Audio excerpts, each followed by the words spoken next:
folks. I'm sitting next to this hunk of junk, this statue that's now placed in Brookhaven, Georgia, a suburb of Atlanta, Georgia. And according to the United States Army in 1944, this statue represents well-paid prostitutes. So I'm not going to say for myself. I'm going to interview the statue itself, and we'll let the statue talk for itself to explain it. So here are my list of questions right here, and I'm going to start off with the first question for this hunk of junk. Hunk of junk.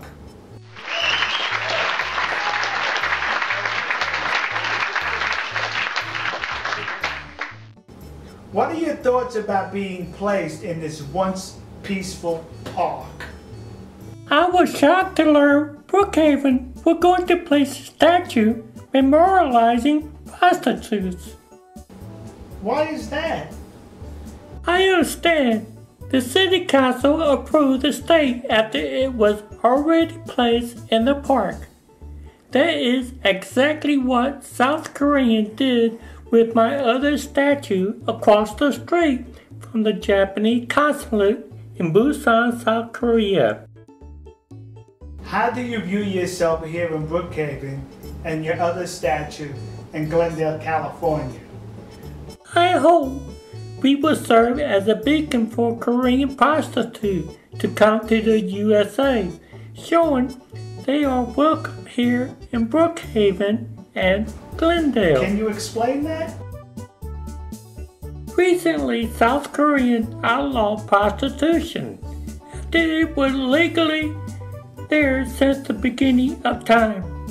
Then USA relaxed the visa requirement for South Koreans entering the USA.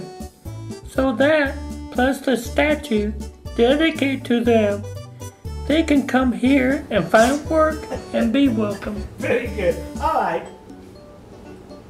Besides being a beacon to South Korean prostitutes to come to the United States, is there anything else you and that other statue represent? Oh yes. It is amazing how both city and council fell to the phony theme of protecting all women to serve as comfort women. Yet an inscription only mentioned Japan, while purposely omitting any mention of the comfort woman South Korea created for the American and created in Vietnam.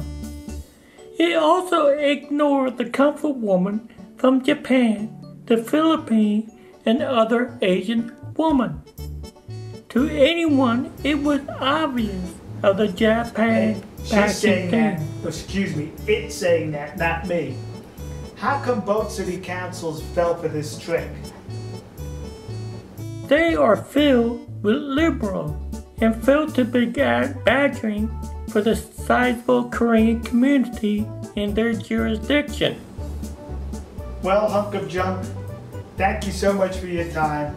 I guess that concludes our interview. Wait, before you leave, please place that paper bag over my head. After all, we want to portray the realism of this hunk of junk statue. Remember, it was the U.S. Army 1944 report who ruled she is not pretty, either by Japanese or Caucasian standards. Nah, I did not say it. The Army wrote it in their report, and this hunk of junk just said it. Alright, I hope you enjoyed it. We'll see you.